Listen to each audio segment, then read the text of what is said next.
There are not many Hollywood actors who do their own stunt scenes, but one guy who does is the legendary aviator Tom Cruise, who now seems to be attempting to combine motorbike riding and base jumping. Tom Cruise has returned to filming Mission Impossible 7 with a huge death-defying motorcycle stunt. Fans have now been given a glimpse of the huge ramp involved, with Norwegian news site NGTV releasing footage of the motorbike being ridden off the platform, before Cruise releases a parachute and glides down to safety. Mission Impossible 7 will star Cruise alongside Rebecca Ferguson, Nicholas Hoult and Hayley Atwell, and is set for a February the 23rd, 2021 release. Now that's my idea of a good day's acting on location. Now let's jump into Air Sports News. My name's Regan Tetlow, let's go.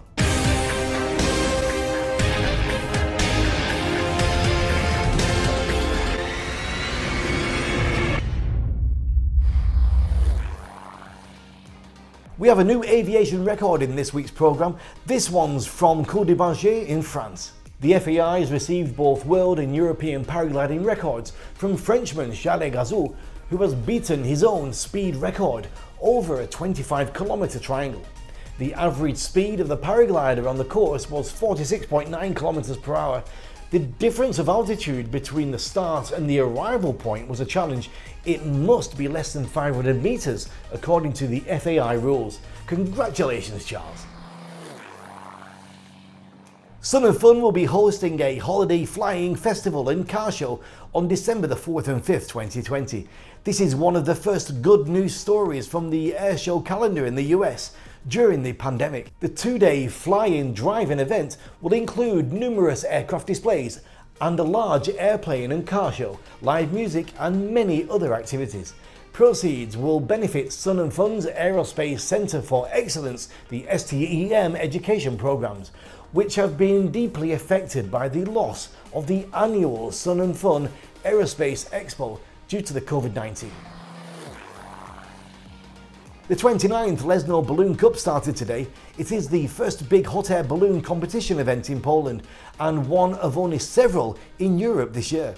31 balloon pilots from Poland, Ukraine and the Netherlands applied to participate in the competition, and the organisers have planned 7 tasks for the athletes. Organisers also decided to be closer to the audience and present what the hot air balloon competition is all about. On the event Facebook fan page, everyone can find info about the various task types, for example, waltz, chasing the fox, sinking the ship and the Gordon Bennett Memorial. The final of the competition is scheduled for Saturday evening. Let's stay in Lesno, where Ola Kutz caught up with the amazing Flying Dragons team during the Untitled Air Show. Chciałabym się poczuć jak bohaterka gry o tron. Proszę bardzo, oto moje smoki. Najlepsze smoki na świecie. Brawo, kochani, wasze pokazy zawsze zapierają dech w piersiach, ale w tym roku jest absolutnie wyjątkowo. Pierwszy raz braliście udział w zawodach. Tak. No i pierwsze, oby nie ostatnie, airshow w tym roku. Znaczy nie pierwsze, bo jeszcze w tym roku, zanim dopadła nas pandemia, braliśmy udział w pokazach w Arabii Saudyjskiej, no i Sylwestra spędziliśmy w Portugalii, no latając tak. Łącznie z fajerwerkami samego Sylwestra. Czyli to jeszcze było w tym roku. Tak naprawdę nie wiemy, co będzie dalej, ale wy cały czas ćwiczycie, latacie, co zobaczyliśmy dzisiaj. Jak wam się to udaje cały czas łączyć? Tak, cały czas trenujemy. W Krakowie spotykamy się dość regularnie. Trenujemy przed pokazami, trenujemy łącznie z pirotechniką, tak żeby na pokazach wszystko wyszło. No i wyszło. Jak najlepiej. Jak pierwszy raz po zawodach? Jakie osiągi? Tutaj z kolegą, z Dawidem, zajęliśmy 4. i 5. miejsce w Mistrzostwach Polski. Także jak na pierwszy raz wydaje mi się, że to całkiem dobry wynik. Brawo. A tak naprawdę u nas macie zawsze złoto. A dziękujemy bardzo. And this is a good time to tell you that our host Ola Kutz is celebrating her birthday today. So Ola, best wishes from all the Air Sports promotion team. And you can also add your birthday wishes in the comments below. So let's stay for a while with air shows and the first of this week's special guests. I had a great chat with one of the oldest active American airshow display pilots in the world.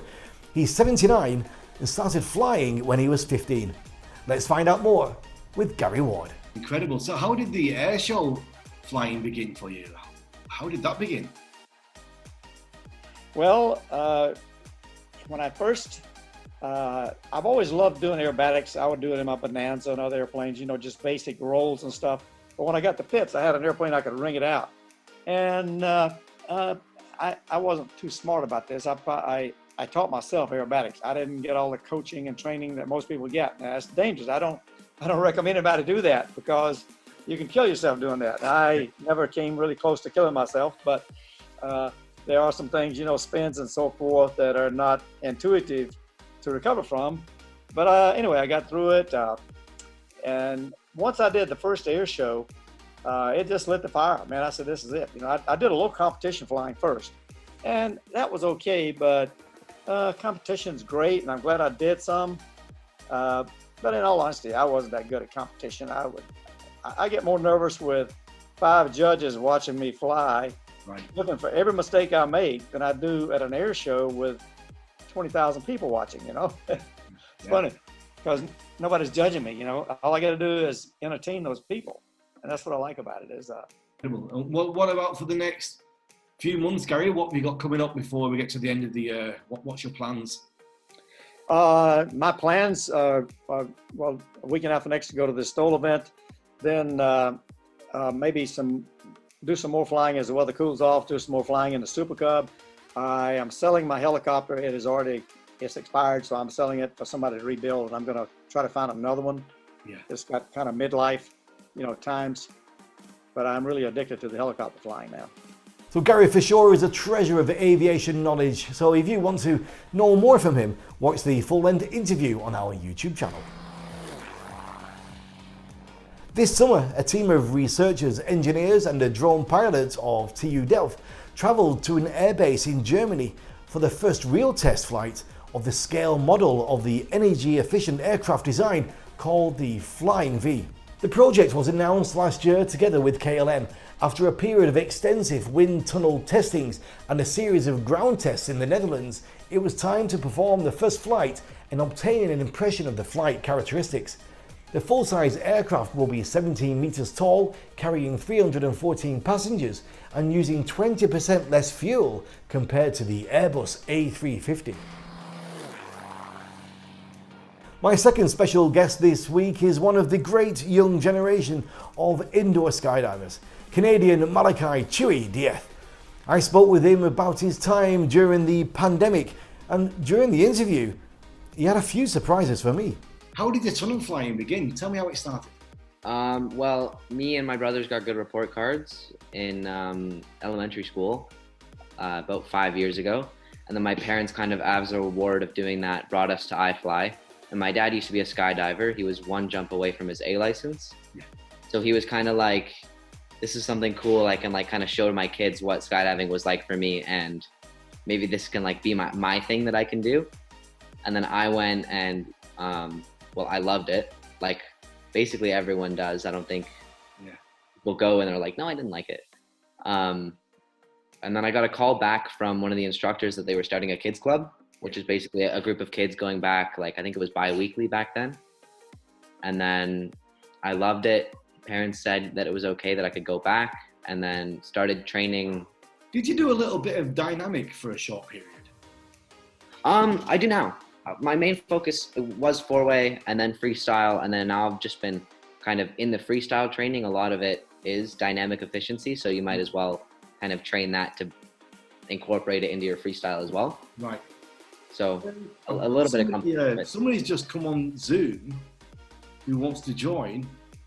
Flyer X. Now, Flyer X. Flyer X? From the Win Games in Empire Brava, Spain 2020, we had this mysterious flyer that we thought were you. And Flyer X wants to join the call. But it really couldn't have been me because he walked in okay. Flyer X, hello? Hello? This is incredible. Oh, here. This is Flyer X, I don't believe it. Hello, Flyer X, are you going to speak? Still got the Win Games. Oh.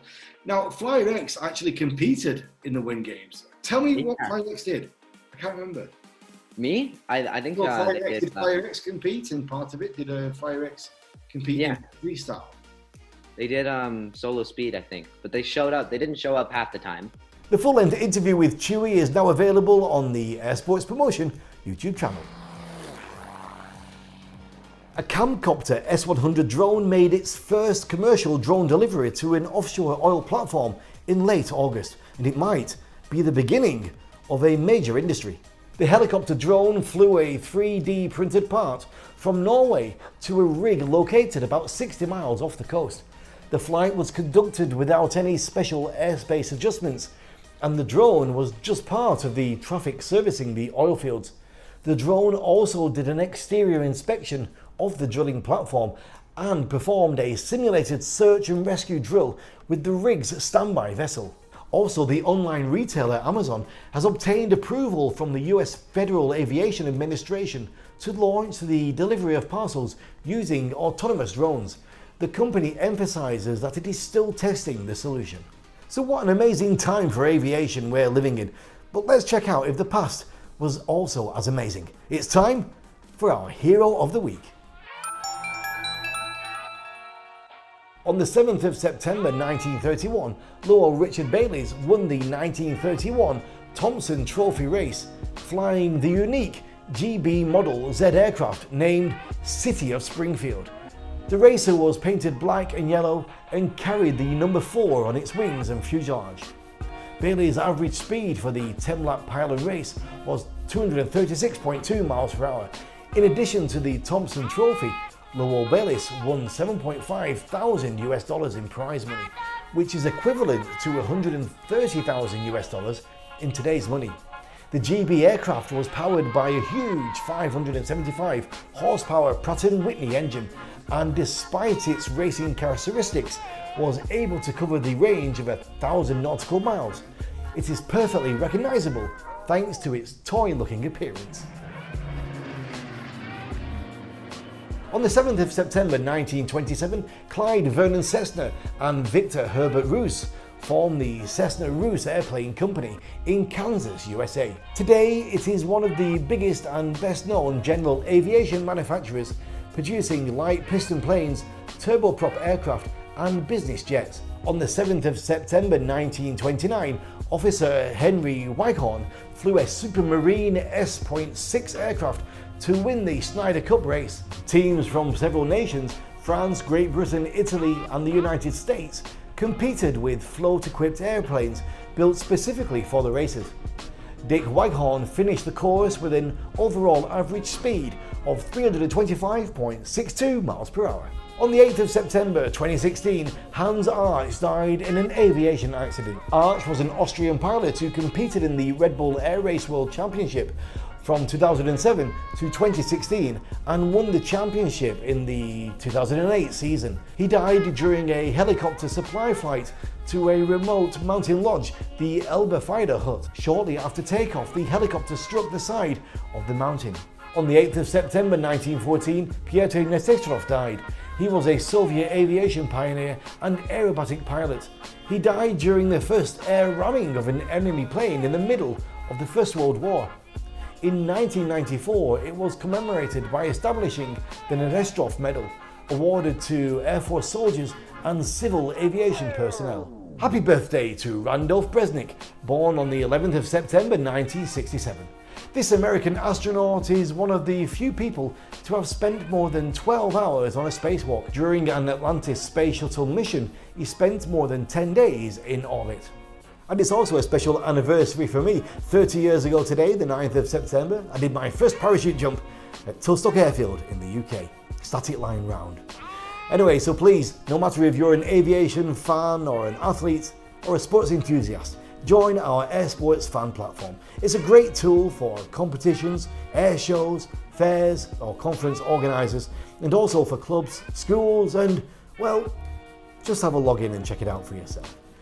So my name's Regan Tetlow. We hope to see you back here again next week. So as always, stay safe and keep your eyes on the skies. And it might be the beginning. It might be the beginning. Come on.